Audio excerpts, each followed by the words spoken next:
Welcome to this episode of Unraveling Adoption, an intentional space to delve into adoption's complexities together. I'm Beth Syverson. I'm an adoptive mom of a vibrant and insightful 19-year-old son, Joey, who is struggling to find his path.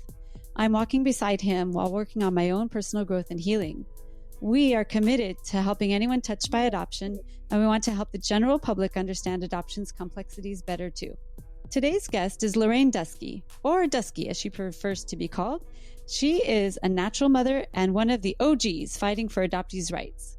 In a 1975 New York Times op-ed, she was the first person to publicly declare she had given up a child for adoption. She soon became a lightning rod for controversies surrounding adoption. She's an advocate for adoptees' rights, and she has fought for legislation that would unseal original birth certificates. She just released a new memoir called Hole in My Heart, Love and Loss in the Fault Lines of Adoption, which I just read and highly recommend. Her book is filled with the honest truth about her daughter's relinquishment in 1966 and the tsunami of emotions and events that followed. So welcome to Unraveling Adoption, Dusky. I'm so grateful you're here. Glad to be here. Thank you. I've just loved getting to know you and reading your book, and I'm grateful that you're here to share your very complicated story. We'll try to unravel it here in the next 45 minutes or so. So you were a young woman making giant strides in journalism in your early 20s before everything changed. Can you give us a sense of your professional trajectory before you found out you were pregnant? Well, I always wanted to be a newspaper reporter. I decided this in the fourth grade, basically. But I right off the bat, I did not want to be in a women's department. Food, fashions, family, wasn't my thing. I wanted to write important stories and I wanted to be on the front page. So in college, I went to a big university that had a 5-day-a-week newspaper, and I became probably the first managing editor. So I did have that in my back pocket when I went looking for a job. But the best one I could get on a daily was in the Saginaw, Michigan News in the women's department. And so I thought, okay, fine. And about 6 months later, my friend knew the assistant city editor on the Rochester Democrat and Chronicle, and they were looking for a feature writer. And my friend said, why don't you call Lorraine Dusky? And they did. And by Valentine's Day of the year after graduation, I was the first day of work at the Democrat and Chronicle. I was the only woman cityside. I think I may have been the first woman to have that job. So I was still 22, and that was a big step up for me. And then that is where I got pregnant, falling in love with the political reporter who was a star on the paper. Yes. And happenstance put us together having dinner the first night. So you work from 3 to 11. Oof. And you take a dinner break. So I'm there. I'm this woman. There's no cafeteria. I don't know what I would have done. Anyway, there was a joint, a bar, and a restaurant where everybody went. But, there I am. So the city editor, who usually left at that time of the day when the paper just needed to be shepherded to the final end, was done. He was going home, and he said, why don't I take you over to the towpath and introduce you around to the guys? Great. So he then turns to his best friend in the paper and says, Pat, why don't you come with us? And the three of us are making our way across the Genesee River Bridge to the towpath. Dick, he says, you guys are fine, I'm going home.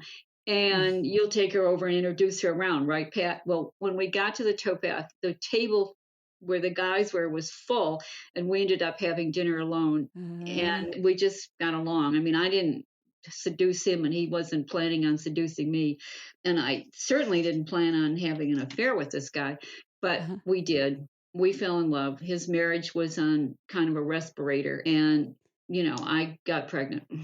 Well, it's quite a story. And what was that like to find out that you were pregnant? I was freaked out that I might be pregnant. Birth control pills were around, but, it wasn't really that easy to get them. And actually, the Supreme Court had just decided in 1965 that married people could use contraception in every state, that there couldn't be a state law against contraception. It was a different world that people today, especially younger adoptees, it's hard to understand that there had to be a Supreme Court decision to make it legal for all married couples to get contraception. So, and I really didn't know anything about birth control except the rhythm method. And in fact, as you have read, I told Patrick, not now. And I was in, it happened. It didn't, Yep. women have been in this position before. I don't feel I Yes. was raped or anything like that. Mhm. Or, I have no bad feeling. Yeah, I wish I'd said, yeah, stop, but I didn't. And so I went to the doctor very soon. I took the pregnancy test. It wasn't like today. They take your urine, it gets sent off, etc. The test came back negative and he put me on the pill. So I assume I had spotted for a couple of months. I mean, I did not know I was pregnant until I was 4 months pregnant. When I went back to the doctor and he said, yes, indeed, you are very pregnant. Because you're like, something's not quite right here. But then you had been taking the birth control pills during your pregnancy because you didn't think you were pregnant. Did that make any difference? I didn't know that it did. And there was no sign when my daughter was born that there was anything wrong. But she developed epilepsy and the seizures did not start until she was 5. I don't know if stress caused it or whatever, because she was told she was adopted from the very beginning. And in fact, she was told she was adopted at such an early age. She thought her parents were trying to tell her that she was a doctor, which you can see the similarity. You're adopted and thinking I'm not a doctor, but anyway. But she was the second child they adopted. The parents thought they could not get pregnant. And then when Jane was 5, her mother was having a child, and the mother was actually in the hospital after the birth of the baby when Jane had her first seizure. And she had quite serious epilepsy from that time on. At the time, that would have been like in early 70s, there was no indication that the birth control pills would have had any effect on this, because that's the kind of thing that is never going to be tested. The only way to test it would be to have other women take birth control pills and see if their children developed epilepsy. Okay, that's not going to happen. But what they do know now is that some stages of epilepsy, especially with very young children, can be treated with high doses of vitamin B6. What we do know also is that birth control pills leach B6 out of the body. So I really believe that the birth control pills that I took, not knowing that I was pregnant, caused her epilepsy. Oh, wow. This is the second edition of the book. In the first edition, there was not very much research. It was just the beginning, a little hint. The first edition was in 2015.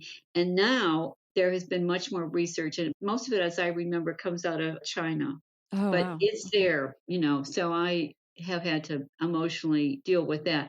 The other thing to know is that birth control pills in the 60s were 3 to 5 times as strong as they are today. Oh, wow. Oh, that's incredible. So when you found out you were pregnant at 4 months, what were your choices? In my heart of hearts, it was always in my mind, I will make you proud, Daddy. So there was this horrible sense, I'm getting goosebumps telling you about this. There was this horrible sense of how much I had failed them, how much I had screwed up, how much I had wrecked my life. Abortion was illegal, but I tried to get an abortion. I went to Puerto Rico as soon as I could go and did find a doctor in a doctor's office. I mean, with a lot of pregnant women in the waiting room. He wasn't a quack or anything like that. And the doctor said, it's too late. He examined me. He said, it's too late. It's too late. And I went home, and Patrick talked about leaving his wife. Even before I knew I was pregnant, come to think of it, I hadn't thought about this. Even before I knew I was pregnant, he was talking about it. He said, you are my woman. We should be together. I mean, it's difficult to be married to a person who isn't a newspaper person, because you work funny hours. There's drinking, that it isn't like a requirement, but it happens. You talked about tension. There's a lot of adrenaline. I mean, you're writing on deadline. You don't want to screw up. You want to write a good story. You want to get all the facts. If you're a feature writer, you often have more time. But there is a lot of juice that goes through your body, and then you go and have a drink, etc. So his hours were irregular. He also worked pretty much the same hours I did. And this was not her life. So, he was well respected in the community, and he was a star in the newspaper. He had a weekly column with a little engraving of his face, instead of a photograph. Yeah. But at home, he was a man who should have a better job, make more money, and have more regular hours. So Ah, it did feel later, but not in time for us to keep the baby. yeah. And so it always seemed like there was not another choice. And Yeah. he came up one day and said, "This is the name of the agency," because I was like, just, I lied to their editor and quit my Oh, job and, went to my apartment and just hid. And oh. Patrick came, said, "You have to call them." And that's what Mm. happened. Your editor sounded like an amazing guy, though, in the book. He was. Yeah, he was a nice bright light in your story.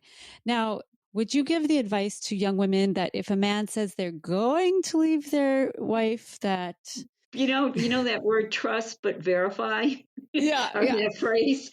yeah, After that, if somebody was married, it was like, fine, yeah, not yeah. Let get me know away. when the divorce is final, right? Yeah, we know Because when the yeah, divorce. I think this probably happens to many, many women. Oh, I'm going to, I'm going to, I'm going to. Oh, not yet, not He yet. did, he left his wife a couple years later, but the baby had been given away.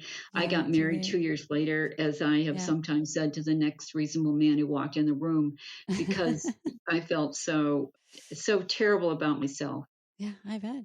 Now, I think I know the answer, but why couldn't you just raise the baby by yourself? In 1966, I didn't have any money. I had no way to imagine doing this. I didn't feel I could go home to my parents and say, "I'm moving back home. Here's the baby. If we're moving." Yeah, And there was this deep sense of not letting them down. yeah, And I just couldn't see that that would be a reasonable way to go forward. I mean, the yeah, studies now show that the women who don't get abortions now, only a very small percentage of them give their children up for adoption, yeah. despite the fact that adoption agencies have tried to make it seem like it's a plan. You don't have a Mm-hmm. plan. I mean, if No, you fall overboard on an ocean liner, do you make a plan to swim, just, scream for help or something? No, yeah, you do it. And so I hate this language. They made an adoption plan. Actually, one of my friends who is an adoptive mother said, "Oh, when you say give up your baby, it makes you sound like you were drowning." And I said, "Well, I was. you were. Yeah, I did not feel that there was a reasonable yeah, option for me." But women yeah, today, they realize that giving up a child entails much more angst and long term grief. And there's so many issues involved. yeah, And they do not generally, 90% of them do not give up their babies. yeah. I would hope that people that are out there trying to get this word out is helping. So when women find themselves with the pregnancy, that they can make a more informed choice. But in 1966, just for the younger people in the audience, you couldn't even get a credit card in your name, could you? I mean, there were so many things that women couldn't do without a husband or a, First of all, I had to buy a car when I got to Saginaw, the first uh-huh. job. I didn't have a car when I got there, but I got one in a couple of months. I'm thinking my dad must have signed a Mm, co-sign, but I don't mhm, remember that he did. I mean, I mhm, did have a job on the newspaper, mhm. and I didn't have any credit cards. There's no way to have good credit. And at what point did you tell your folks that you were pregnant? I was able to keep the whole thing secret throughout the pregnancy, and I would call them and lie or just not tell them. And there was one point where they actually kind of almost found out because they called the newspaper, but they Oh, managed to get the city editor, Dick, who is this great guy in the book. And he told them I was doing an undercover yeah, story, and yeah. Rochester had a mafia. And in Oh, fact, at one point, I did get a job as a go-go dancer in a joint where the mafia hung out. But oh, I did not want to do this story. I think it was based, Gloria Steinem became a Playboy bunny uh-huh. at Oh, a club yeah, in Chicago, I think. So I think the editors thought, "Oh, well, Dusky can do.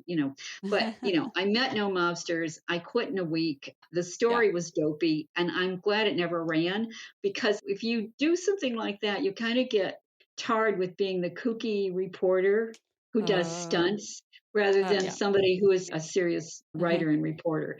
So when my funds ran out, and they did, I mean, I was less than a year out of school and didn't have any parental backup at all. Patrick paid the bills, he paid the rent, he made my car payment, bought Mhm. food basically, and his schedule was such that he came over for dinner every night the whole time I was pregnant, Wow. basically. So and I used the time to read all the novels and classics that I hadn't read in college, and read the New York Times from cover to cover. I mean, I was like really well informed. Yeah, I And bet. so I managed to do this without telling them. And then after that, I thought I would tell no one. I lied to a doctor one time when he asked me if I'd ever been pregnant. And I thought, oh my God, I can't tell him like this. And Patrick did leave his wife, but he went back. I mean, he was still in Rochester. I had taken a job in Albany on the Knickerbocker News, and that's a couple 100 miles away. And he went out of town to cover a Republican state convention, and I was back in Albany, and his kids were calling him on the phone, Daddy, won't you come home? Daddy went home. Yeah. And that was the end of that for then. So when did your parents end up finding out? My father died in February. I got married the same month to somebody still in college. And I had testified in court for an adoptee earlier than that when I came out of the closet. And I knew that case could have been covered by the press. And I thought, well, if I'm going to do this, I have to go home and tell my mother. I can't have her read about this because my name's in a story. And so I went home to Michigan. I took my mother out to lunch at a nice place. She ordered a gin and tonic. I probably did too. And before the food came, I told her, and she was fantastic. Her first words were, how was your labor? I mean, it wasn't about any condemnation or how could you. She went kind of right to the heart of the issue. And when I told her that I was telling her because I was going to be public and I was going to write about it and that I was going to work so that adopted people could get their birth records, this often gets muddy though, because unless there's some reason, and in most states this wouldn't be possible anyways, the law only allows that they get their birth certificate, not that they can walk into some agency and say, give me all my mother's records or anything about me. They just get that piece of paper. And father is usually not on it. It usually says unknown, father unknown, which is really terrible for adoptees because that makes the assumption that your mother is a slut and she didn't know who it was. But that is a legal issue. And so instead of saying unnamed, which would have been different, they say unknown.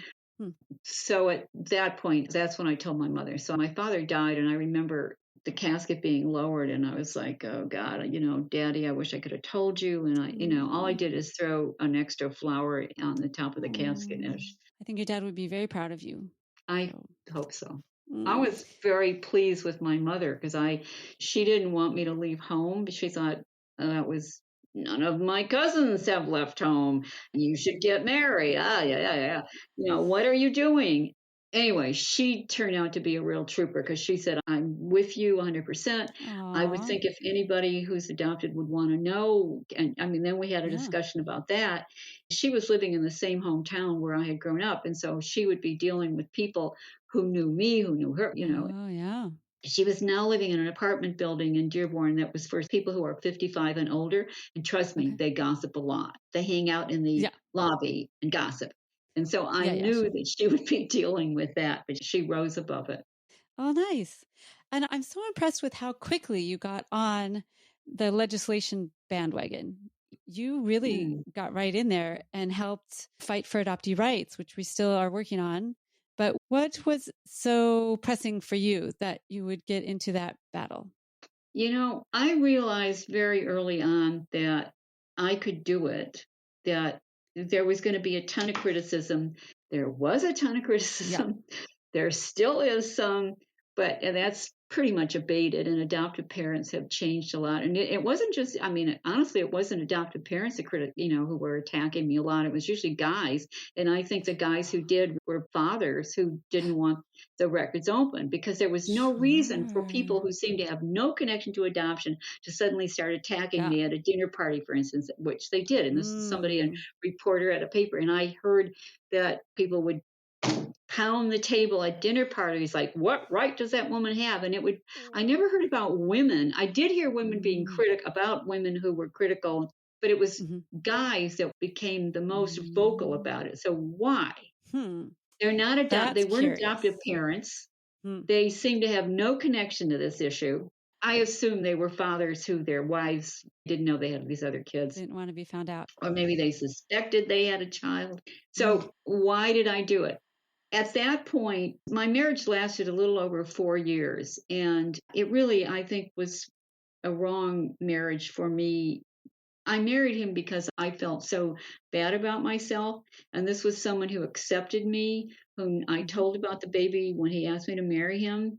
I could think better of myself if I was married Mm. and somebody loved me in spite of this terrible, terrible Ah. thing I had done, because that's really Mm. the mental attitude I had about myself. Yeah. So Oh. I'm now alone, so I don't have to worry about in-laws, Hmm. because who wants to have their nice son be married to a woman who did that and furthermore is talking about it Publicly. and writes about it. So I became aware that I could do it, that Hmm. despite how it might feel, I would be strong enough to do it. I also felt that I had the ability to write about it in a way that would make a difference. And so it felt like this is my job.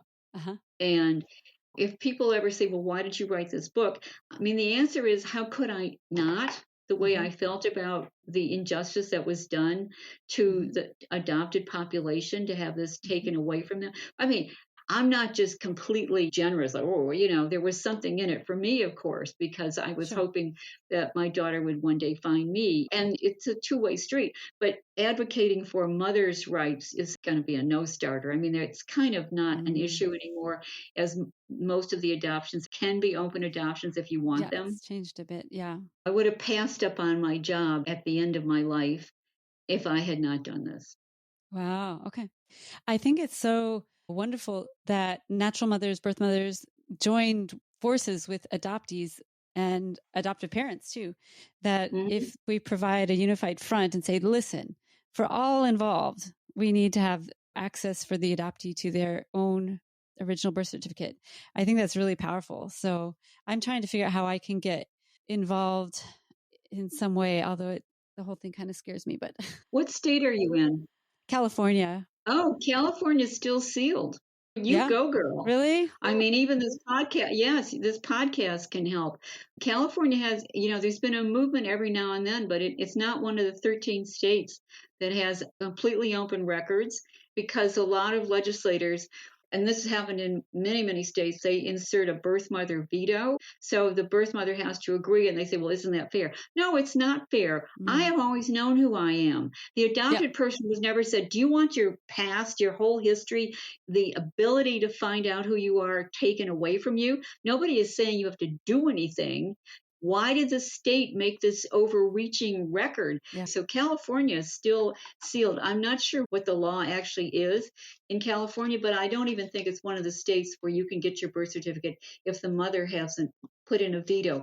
Those vetoes are insulting to adoptees, Yeah. but they have them, but something like 0.1% in those states that have birth mother vetoes have actually applied to do that. So Mm. it makes adoptees crazy, because it Yeah. does make them second class citizens. So I oppose them adamantly. It isn't fair. There was a movement at one point about 15 years ago to make it a federal law.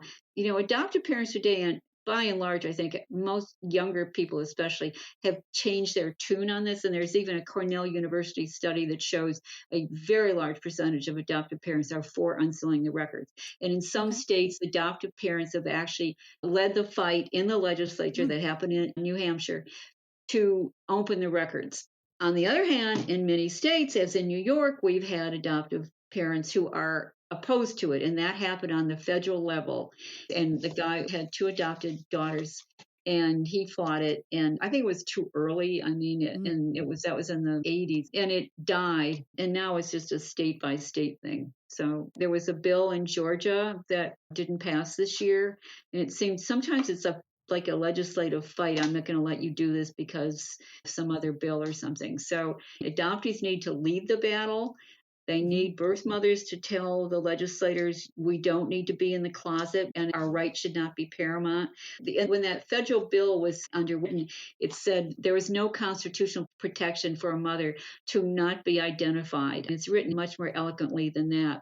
And it was a surprise to my friends that this Okay. actually happened. One birth mother was on the committee, a woman named Lee Campbell, who started an organization called Concerned United Birth Parents. Mm. We all were surprised that she was able to pull this off. it got written into the bill, but the whole bill died anyway. So it's such a struggle. So I'll do whatever I can. I've got to figure out a way in, but it seems like you have just the exact skill set necessary to be a strong voice in that arena. And, you have a thick skin because you're a reporter. And I think it takes a certain type of person, but I will do whatever I can because I think it is a really important idea, important right for adoptees to have. Well, I will give your name to somebody who will contact you. Oh my God, what have I done? Okay. Okay, I'm putting my money where my mouth is. No problem. Yeah, set me up. So one thing that I loved about your book is your honesty. You talked about the good and the bad, and there was a lot of bad in your life, a lot of really tough challenges. But you had some really great times with your daughter, Jane, after you reunited with her. She was a teenager, if I'm remembering correctly. And so you had some really wonderful times, the mirroring, and she really, really looked just like you. It was incredible. But you were able to elucidate also the very big struggles between the two of you as time went on, that she never seemed to give up a grudge toward you. And is there anything about that you'd like to share about how hard it is to just forget about it and just move on? Is there any such thing as just... Well, first of all, everybody deals with this differently, but you do feel the need to be forgiven. I don't know if adoptive parents can grasp that because they're thinking, wow, this is wonderful. I have this baby to take care of, but the mother feels like I have let you down. It doesn't matter that they have given you a pony and you're going to go to Harvard. The mother feels like I should have kept you. And I do say this, and I'm going to say the name of the book here, Hole in My Heart, that it is important at some point to just say, I'm sorry you were adopted. Because, it doesn't really matter whether the church told you or the parents told you. A lot of teenage women had absolutely no choice. I didn't feel like I had a choice, but I was 23 by the time she was born. And it's really different if you're 16 or 15 or in high school. Your parents really control your life. You just can't run away and live under the viaduct with your baby. So despite all that, I think it's important to say that one time, I'm sorry. It's as if you see a kid who falls in the street and they really maybe banged up their knee, like, oh, I'm so sorry, honey. You don't say, well, if you were smarter, you wouldn't have worn roller skates with your tennis shoes or whatever. That's my era, roller skates and tennis shoes. And then you don't have to beat yourself over the head, but you need to just sympathize with what they have experienced, because they don't experience every part of adoption it's like, oh, it's so great, I'm adopted and my parents are so wonderful. They have to deal with a feeling of abandonment, a lack of sense of worth. Why wasn't I good enough to be kept? And then my daughter comes along and has epilepsy, so she had this in spades. Not that she showed any signs of it at the time, but she doesn't know that. And the other thing is about the separation between the voice, the smell, the bonding that occurs in utero, and they hear your voice. There are some studies that show that babies like the foods that their mother ate when they're pregnant. Interesting. I have a friend who took her daughter back to China many years ago, and actually moved to China, not just because of her daughter. There was a lot of things, but she had actually been raised in China herself through a weird set of circumstances. So it wasn't unusual to go back. But she told me, her daughter immediately adapted to this weird breakfast of pickles and something like that. And she was like, oh, how could you eat that? And so the food was familiar to this little girl. Korean adoptees are crazy about kimchi. Yeah, sure. They did this one test. They gave pregnant women food with a lot of garlic.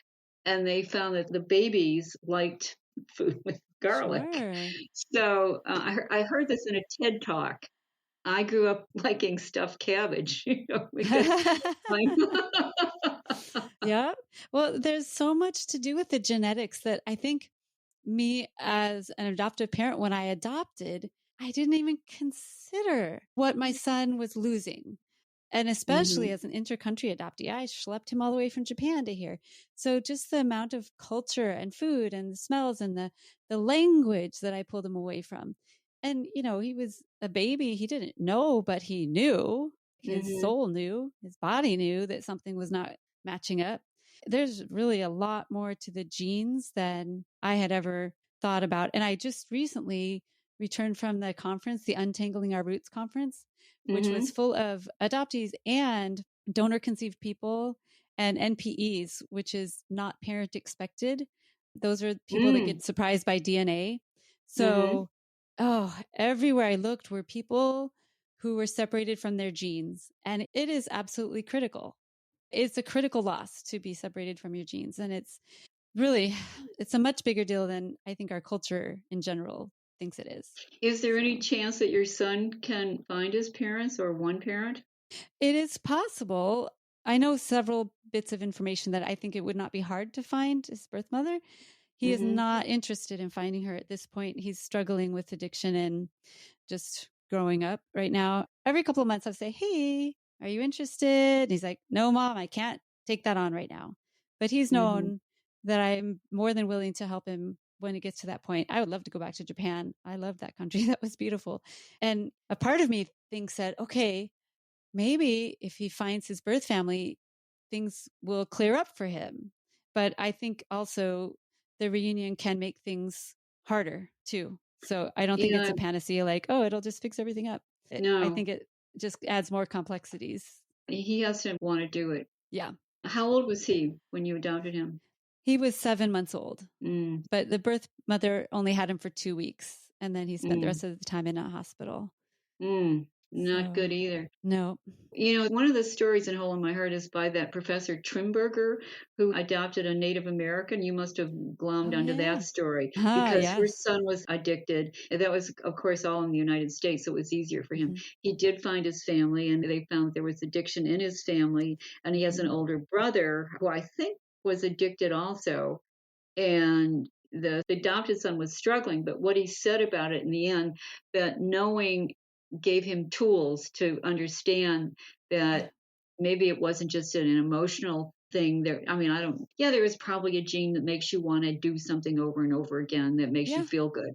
And there's intergenerational trauma that can be passed down. Yes. So it could be good for your son. And also DNA, a lot of people are finding through DNA. Yeah. I'll wait for Joey to say, "Okay, Mom, time."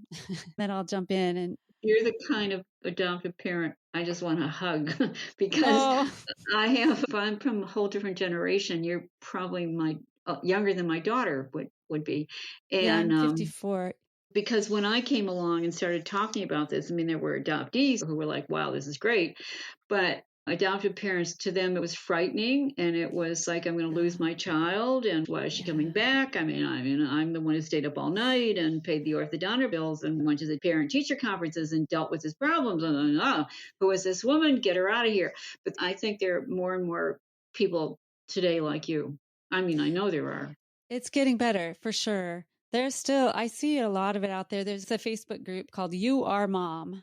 And sometimes there's some really good conversations that happen in there, but there are still parents that are very defensive of their own territory. And I'm like, there's no territory. There's enough love for everybody to go around. And it's the adoptee's right to have access and to not be stigmatized and secreted way over here. I think it's really important. So I try to do my best to help other adoptive parents be more open. I still run into people that say, oh, my child has never wanted to know. You're not saying that to me. You're just telling me that. But I get this feeling like, oh, let me tell you, honey.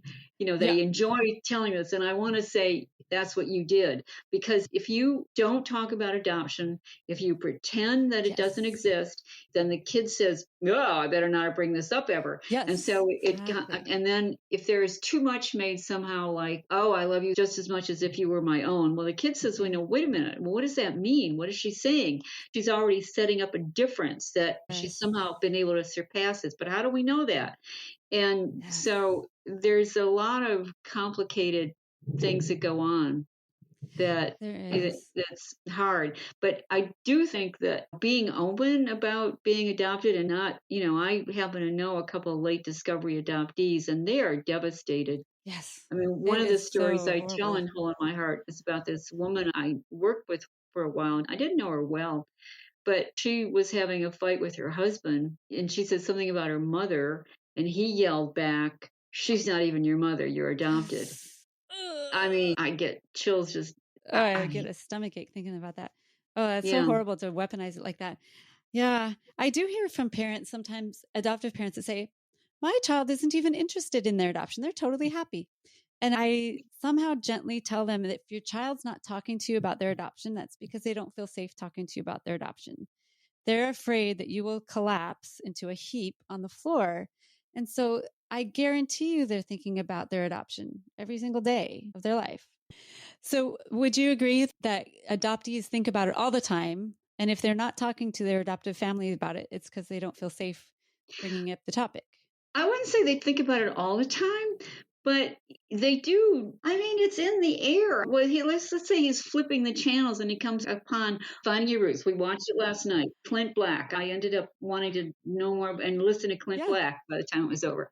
Yeah, It comes up, but first of all, even if it doesn't come up, it's like this music in the background. It's always playing, and so to not bring it up, and the kid is afraid to bring it up. But I'm sure that some parents instill this fear more than others. They feel responsible for their mothers and fathers' happiness in a way that we who are not adopted never feel.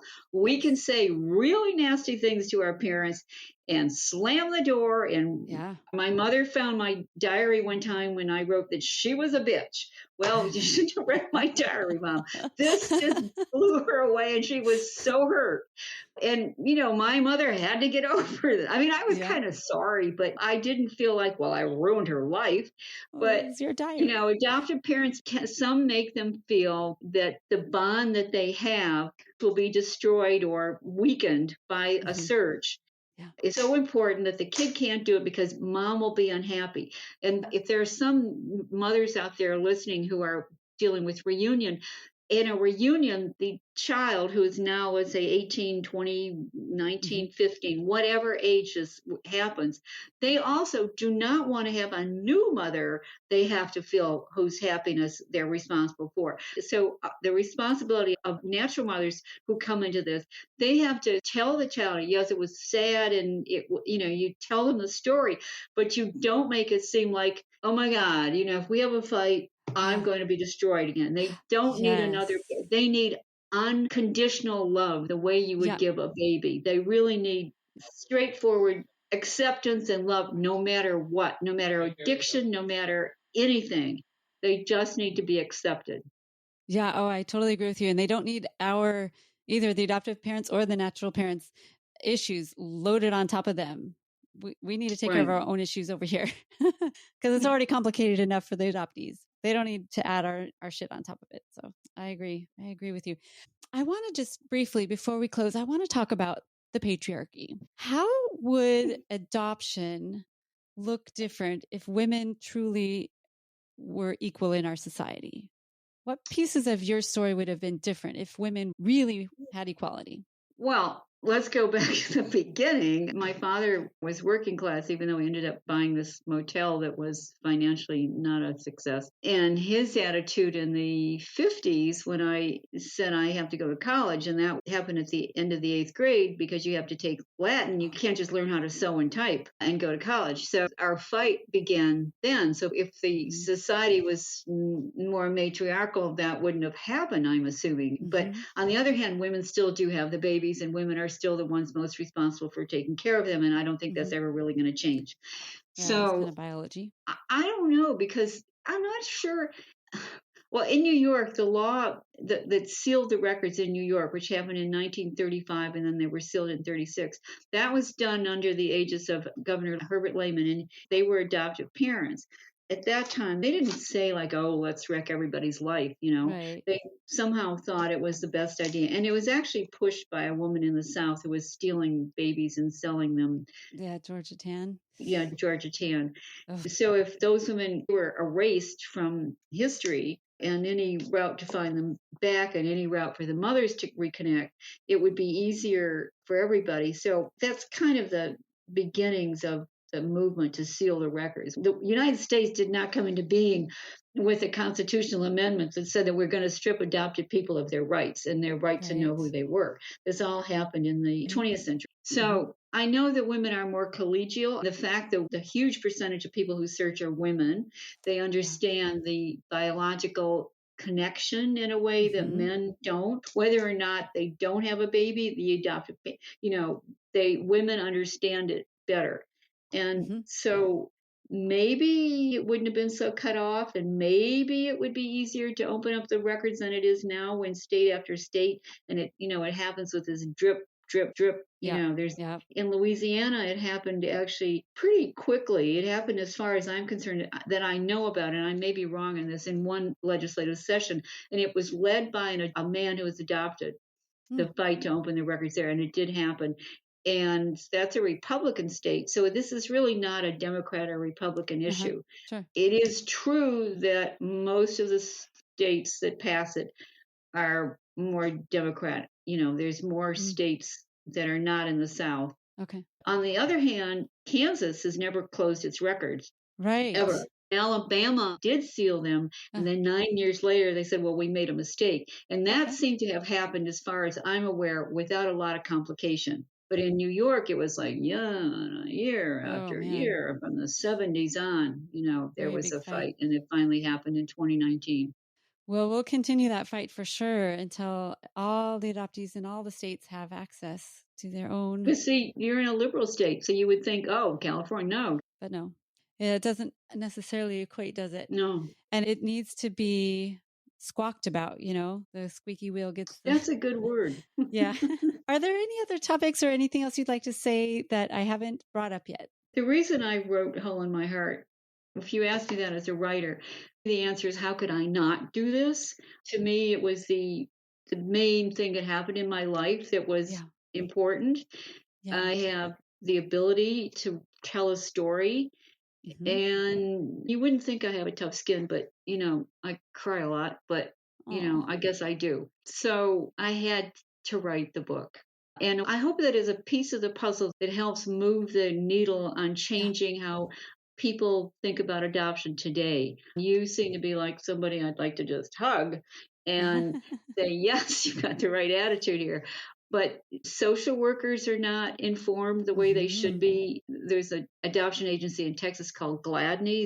They have some kind of program now to help teachers tell their kids to encourage adoption if they get pregnant. Well, don't make it seem like it's a simple little thing and that you're doing God's work by providing babies for somebody else. If God is up there, he's looking for these women who can provide these babies. So that's horrible. So I'd like to be part of changing the attitude about what adoption is, and if you do adopt or are adopted, how to deal with it and make the world a better place for adopted people, because that's all I can do. This is my job, and that's why I really hope that Hole in My Heart is read by more than just people who are already in adoption. So some people might say there's too much about my life before. It's a life story, and my life is actually more than just that moment in time, even though it all seems like this is my karma to deal with this. So that's why there is so much of a story that is emblematic of women of my generation. I really, really loved your book. The first part of the book, I was like, which one of these guys is she going to get pregnant with? No, I guess not that one. Oh, maybe it's not. It was so curious. I was like, and it created a whole person. Thank you. You get the idea that this is not just a girl that got pregnant. This is a whole actual person with dreams and goals and how that affected you over the long run. And I think that the voices of natural mothers needs to be heard. And I think we adoptive parents need to be listening to you all, and adoptees need to pay attention and really just get an understanding of how adoption affects everyone. And I think it's been downplayed in our culture how much it has affected natural mothers, for sure. And I think you have a strong voice, and I'm so glad you used it in that wonderful book that I hope everybody reads. So. Thank you. Well, thank you for having this conversation with me. I'm so glad we found each other. I think you found me, and I'm glad to know you, glad to read your book, and I hope everybody reads it, and I hope we can collaborate in the future somehow. Maybe I'll see you at the Supreme Court or something. Okay. Or at a march or something. I just would like to say you can get it through Amazon as a paperback or a hardcover or an ebook. And you can also go to your local bookstore and they can order it because it's printed by more than just Amazon. Because some people don't like Amazon being the big behemoth, but for independent publishers, it's been a godsend in a way. I mean, that's why there are so many of them. It's called Hole in My Heart. It's Grand Canyon Press. I had a fabulous editor in California. Nice. And I can't make change unless people read it. Yeah, read the book, read the book. Yeah, it's a really great book. I read the ebook. It was really well done. Really highly recommend it. So very good. Well, please share this episode, listeners, with anyone you know. Maybe you know a birth mother that isn't able to talk about it. Maybe you could hand this book to them and so they can feel some camaraderie and some understanding of what's going on for them, or hand it to people that you know that have nothing to do with adoption, but maybe are really skilled in legislation or might have some tools, or maybe hand it to your congressperson. You know, you never know. And so please spread the word about this book and about this episode too. Find Unraveling Adoption on Instagram, Facebook, and YouTube. Dusky, if people wanted to get a hold of you directly, is there a way to do that? Or should they just get a hold of you by reading your book? I do have a blog, which I don't write as much as I used to. Other social media has taken over. The blog is called firstmotherforum.com. Okay. And on the logo says Birth Mother Forum. I added Birth Mother because birth mothers who are in the closet, they are not knowing that there's a whole fight about this language going on. So they're going to Google birth mother. So I put it there. So, but the URL is just First Mother Forum. Okay, great. I'll put all that in the show notes for everybody. And also I wanted to remind everyone that I do have a group for adoptive parents and foster parents called Aptitude, and it's free. And I provide all sorts of resources for adoptive parents and foster parents for education and for support and resources. So the link for that is below. It's unravelingadoption.com/aptitude. So thanks again for listening, everybody, and keep spreading the word about the complexities of adoption. It's extremely complex, and let's become more empathetic to all involved. So thanks again for listening. And Dusky and I want you all to stay safe.